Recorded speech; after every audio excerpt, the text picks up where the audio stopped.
It amazes me that to convince black people that Donald Trump cares about them, he takes pictures with celebrities. It's amazing to me. If Donald Trump cared about black people, he wouldn't have denigrated the president with those claims of birtherism. But part of that is starting off with Snoop Dogg and Nelly and Soulja Boy and others for their decisions to perform at events surrounding the inauguration. D.L. Hughley just lit up the internet, and this time, his target is none other than Snoop Dogg. The comedian is calling Snoop out for doing the exact thing he once dragged other artists for. He's exposing what he calls Snoop's real face, and fans are loving every second of it. It all started when DL reposted a throwback clip from 2017, showing Snoop roasting black entertainers performing at Donald Trump's inauguration. Back then, Snoop mocked them hard, asking, "Which one of you Uncle Tom ninjas gonna do it?" It was bold, unfiltered, and straight disrespectful. Most important thing is there's got to be a solution, because this has been going on in the industry for a whole years, for decades. And at the same time, nobody wants this to be true, and it shouldn't have to be true. But if we don't fix it and do something about it, history will constantly repeat itself. Now, Suge, you said something early on that I want to get clarification for the audience. Suge, you said early on, you can't just look at Diddy in isolation. You said this was done to him. He learned from others, and it was done to him, and then he did to others. To me, that sounds like what I hear when people are talking about the situations, hurt people, that someone was, they wind up being a perpetrator. Is that what you're suggesting about Sean Combs, that he was used and he now uses? Yeah, I think that's absolutely right. I think he beat what was done to him. And like I said, if you look at Russell Simmons, you know the truth. Andre Rail, you know the truth. Brian Davis, you know the truth. Jimmy Iovine, you know the truth. So there's not certain things that all of a sudden you got this. The industry is a quick business. It's been like that for a long time. And the casting couch is real, but it's for women and men. But far from all that, I think the most important thing is I feel like they should let Puffy tell his truth. I'm quite sure he's going to expose a lot of people. I'm sure he's going to move forward with it. But I don't think it should be a situation like the Epstein thing where they found him hanging from the ceiling or dead before the truth come out. But now fast forward to 2025, and the twist? Snoop just performed at a Trump event himself. Interview 059. Standing side by side with Nelly and Rick Ross, Snoop looked like he was reliving the same energy he once mocked others for. Only this time, it came right back to bite him. Social media didn't hold back. The comments were brutal.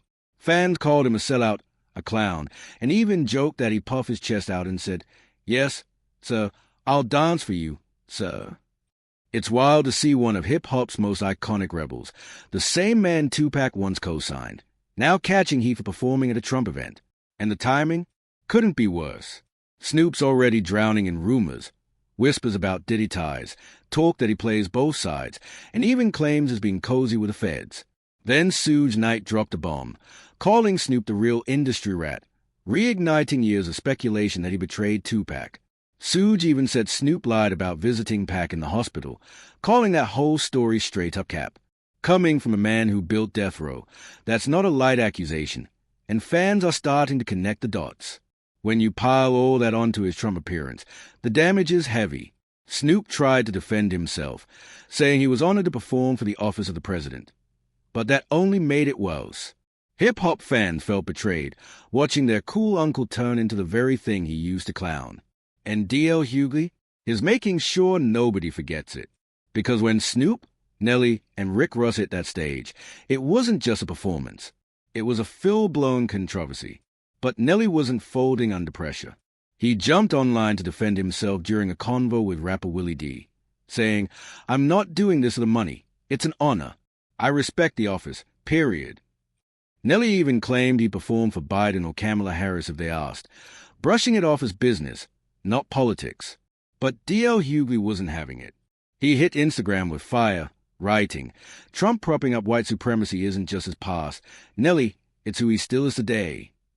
Then he reposted Snoop's old video, letting the receipts talk for him. The message? Loud and clear. DL was calling out the hypocrisy, and fans were backing him all the way. DL's been consistent on this for years. Back in 2017, when Steve Harvey met with Trump and Ben Carson, DL went off, saying, "It amazes me that to convince black people Trump cares, he takes pictures with celebrities." Ain't nobody gonna perform for Donald Trump, huh? Which one of you jigaboo is gonna be the first one to do it? I'm waiting. I'm gonna roast one of you Uncle Tom is for doing it. Which one of you gonna do it first? He added, if Trump cared about black people, he wouldn't have pushed those racist birther lies against Obama or used rappers and athletes as props. His point was simple. Trump doesn't see black artists as equals, just entertainment. DL summed it up perfectly. They'd rather see us run the ball than run the country. So when he saw Snoop, Nelly, and Ross performing for Trump years later, he couldn't stay quiet. To DL, this wasn't business. It was submission. He even shared a cold theory about why Trump wanted Snoop there. It's about dominance, about flexing power over someone who used to clown him. It's to prove he can make Snoop switch sides, DL said. And honestly, when you think about it, he's got a point. Trump didn't bring back Waka Flocka, Kodak Black, or Lil Pump. Those were old moves. But Snoop? That's different. That's global recognition, mainstream appeal, and street credibility wrapped in one name. According to DL, Trump's team knew exactly what they were doing. This wasn't random. It was calculated. And the internet's reaction proved it. Memes, edits, and jokes went viral instantly. One user quoted DMX saying, "They sold their souls to the devil, and the price was cheap." Another wrote, after Snoop's Olympic moment, he thought he was untouchable. Guess not. Others dug even deeper, accusing Snoop of being an informant, pointing to how he's suddenly everywhere, from commercials to the Olympics to brand endorsements. One viral comment hit hardest. When you get enough money, you'll excuse anything, but money can't erase history. People are clearly fed up with the celebrity double standards. It doesn't matter how legendary Snoop's career has been. In 2025, fans remember everything. And now everyone's asking the same question. Did Snoop, Nelly, and Ross just sell out their legacies for a quick bag, or was it truly just business? The debate's wild, with half the culture calling it betrayal, and the other half saying it's just politics. But one thing's undeniable. Snoop's reputation? It took a serious hit. From Suge's explosive claims to D.L. Hughley's Instagram takedown, it's starting to feel like one of hip-hop's biggest icons is unraveling in real time. The rumors about Snoop Dogg playing both sides just won't die, and every new headline keeps throwing gasoline on the fire. What started as a simple performance controversy has spiraled into a full-blown cultural storm. DL didn't just call out a double standard. He cracked open years of whispers, doubts, and buried suspicions people have long had about Snoop.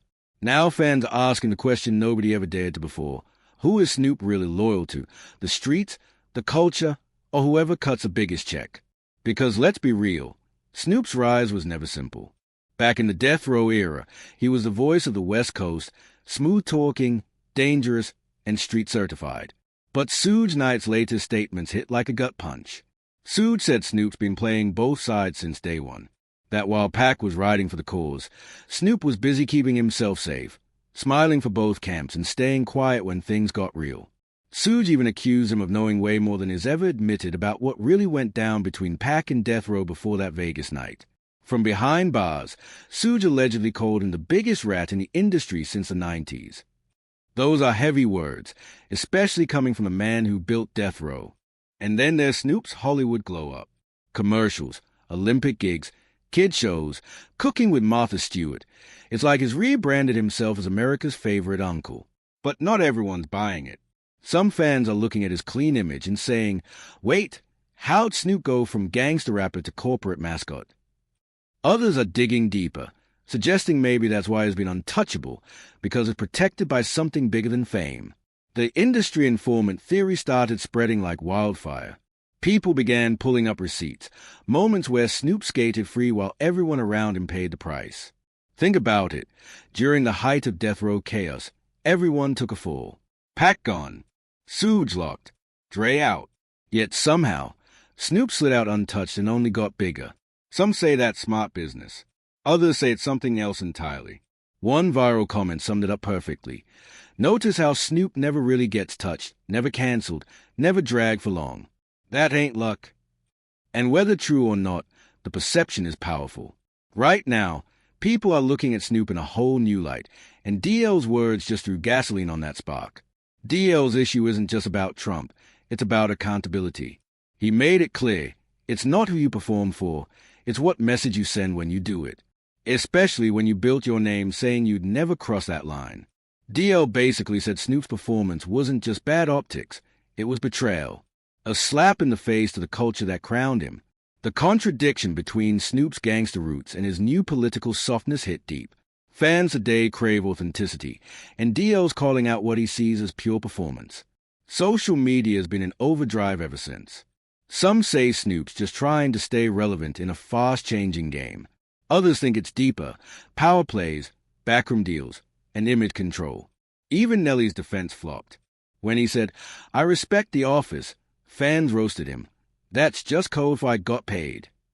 And Rick Ross? Staying silent didn't save him either. One viral tweet said it best. Russ went from hustling to hustling for Trump. The streets weren't feeling it. Meanwhile, the old-school hip-hop heads are shaking their heads, saying this moment proves how far the culture's drifted from what it used to stand for. They risked their careers back then to speak truth to power. Now, fans say the new generation's too comfortable watching their heroes flip for a paycheck. One YouTube comment cut deep. We watched Snoop go from F*** the police to "let me get that corporate check." That's not evolution, that's erosion. Harsh words, but thousands agreed. Some tried to defend him, saying it's unfair to expect artists to stay militant forever. Maybe Snoop's just adapting to survive. But D.L. Hughley's line echoed through it all. You can't clown others for selling out, then do the same thing years later. That hit nerve, especially now. With Snoop's name tangled in Diddy's ongoing scandal, fans can't stop connecting the dots. The Diddy investigation made everyone paranoid about who's linked to who, and Snoop's sudden coziness with political figures only fanned the flames. Some claim he's cozying up to power to protect himself. Others say it's just business. But one thing's undeniable. Every new headline added to the mystery. Then came the conspiracy wave. The Snoop plays both teams theory exploded, and it wasn't just random trolls pushing it. Real insiders started dropping cryptic warnings. One former producer said, "You never really know who's who in this game. Some of the ones you'll think are the realest been playing chess while the rest playing checkers." Fans instantly took that as a shot at Snoop. Now every shady move in hip-hop somehow circles back to him. Through it all, Snoop stayed silent, except for a few cryptic jokes online. Some say he's unbothered. Others think he's hiding behind humor because he knows the backlash is real. But silence can be dangerous, especially when people are already questioning your loyalty. The longer he keeps quiet, the louder the noise gets. The same man who once called himself the voice of the streets is now watching those same streets turn their backs. And in 2025, public opinion hits harder than any diss track. This stopped being about one performance. It's about legacy. When your whole career is built on authenticity, one wrong move can flip your entire image upside down. Snoop's now facing the biggest image crisis of his life, and the irony is, he's the one who taught everyone how to move smart in the game. But right now, it's looking like he's the one being played. What started as gossip has turned into a cultural debate about loyalty and identity in hip-hop. Every day, new clips, podcasts, and memes pull his name back into the storm. Some fans still defend him, calling it strategy. Others feel betrayed, like their favorite uncle switched sides on live TV. The truth is, Snoop's brand always felt untouchable, but now that armor's cracking. When your life's an open book, every contradiction comes back to haunt you. D.L. Hughley didn't just expose hypocrisy. He hit a nerve that's been pulsing through hip-hop for decades, that blurred line between keeping it real and selling out. When D.L. said Trump's move was a flex, that he made a man who once mocked him perform for him, it stung. It made Snoop look less like a legend and more like a pawn. One viral tweet summed it up. Trump don't need your bars, Snoop. He needed your face. That's a flex. DL warned about this exact game, powerful people using cultural icons as props to prove control. And now, everyone's seeing it play out in real time. But the twist? DL's call-out didn't just go viral. It reopened old industry wounds. Suddenly, fans are revisiting every rumor and interview from the past 2 decades. From Diddy's investigation to Suge Knight's jailhouse confessions, people are asking, has this been right in front of us the whole time? Some even resurfaced Suge's claim that Snoop lied about seeing Tupac in the hospital, that he never showed up, and that story was pure fiction. And when Suge talks, hip-hop listens, even behind bars. The craziest part? Just months ago, Snoop was untouchable, smiling on TV, lighting up Olympic stages, cashing brand deals. Now, it feels like the whole culture's watching to see if the dog finally ran out of tricks. Showing up in movies, smiling on talk shows, and lighting up global stages, Snoop had cemented himself as hip-hop's most beloved uncle. But now, the culture's side-eyeing everything. Even harmless commercials are being stitched with comments like, they really turned Snoop into a mascot. Others joked, he's on every product but loyalty. That line alone went viral. Because this time, it's not about money. It's about respect, and that's the one currency no endorsement can buy back. Still, some fans are torn. They say Snoop's done more for the West Coast than anyone alive. You're mad he getting a bag from Trump, one fan wrote, but weren't mad when Hollywood was cutting checks. It's a valid point, the survival argument. Maybe he's not selling out. Maybe he's just staying in the game long enough to still play it. But in today's world, perception trumps intention. And one bad move online can erase years of credibility in seconds. Then D.L. Hughley dug up that 2017 clip, and everything came full circle. The same man who once asked, which one of you Uncle Tom ninjas gonna perform for Trump, became the headline act. Fans called it karma, or as one viral TikTok put it, full circle humiliation. Even inside the industry, people started whispering that some lines, once crossed, staying forever, because when you build your name on rebellion, performing for power looks like surrender. Still, the culture doesn't really want to cancel Snoop. They want him to answer. A simple acknowledgement could cool the fire, but instead, he's gone quiet, maybe waiting it out. But in the internet age, silence isn't peace, it's gasoline. Especially when your whole legacy is built on being the voice of the people. Every hour he doesn't speak, the speculation grows louder, the loyalty thinner. Hip-hop's watching closely. The new generation takes notes from every move the OGs make. And moments like this reshape what authenticity even means. If Snoop, the same man who repped Long Beach, Death Row, and Gin and Juice, can get caught in the storm, then no one's untouchable. D.L. Hughley didn't just drag him. He cracked open a deeper truth about fame, politics, and standing on your word when the cameras start flashing. So what do you think? Did Snoop, Nelly, and Rick Ross go too far performing for Trump? Or is this just business and a new era of hip-hop power plays? Drop your thoughts in the comments. Because one thing's for sure, this story isn't over, and the next chapter might be even wilder.